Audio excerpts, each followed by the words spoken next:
అందరికి నమస్తే. సంక్రాంతి సీజన్ మొదలైంది కదా, కైట్స్ ఫ్లై చేయడం స్టార్ట్ చేశారా?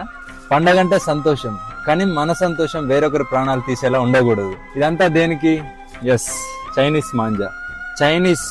Chinese nylon and synthetic fibre coated with glass powder. అంటే దీంట్లో గాజు పొడి వాడతారు. చూడండి, ఇది ఒకసారి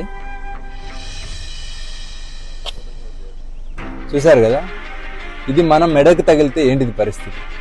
ఇది కేవలం దారం కాదు, షార్ప్ నైఫ్, గాల్లో వేలాడే కత్తి, అదృశ్య కత్తి. 2-వీలర్ రైడర్స్ కి, యానిమల్స్ కి, బర్డ్స్ కి ఈ చైనా మాంజా తగిలి డీప్ కట్స్ జరిగి హెవీ బ్లీడింగ్ జరిగి ప్రాణాలు పోతున్నాయి. వీటి వల్ల చాలా మంది జీవితాలు నాశనం అవుతున్నాయి. ఒక్క చిన్న సరదా ఎన్నో కుటుంబాల్లో తీరని శోకాన్ని మిగులుస్తుంది. ఇది నాన్ బయోడిగ్రేడబుల్, ఇది భూమిలో కలవదు, ఇది బ్యాండ్ థ్రెడ్.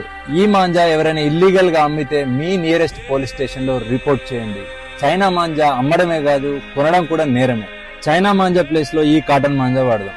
మరీ ముఖ్యంగా ట్రాఫిక్ అండ్ పవర్ లైన్స్ లేని దగ్గర, ఓపెన్ గ్రౌండ్స్ లో మాత్రమే ఫ్లై చేద్దాం. పిల్లల్ని మాత్రం మీ ప్రెజెన్స్ లోనే కైట్స్ ఫ్లై చేయనివ్వండి. మీ సరదా ఎవ్వరికి శాపం కాకూడదు. For this Sankranti, say no to China manja.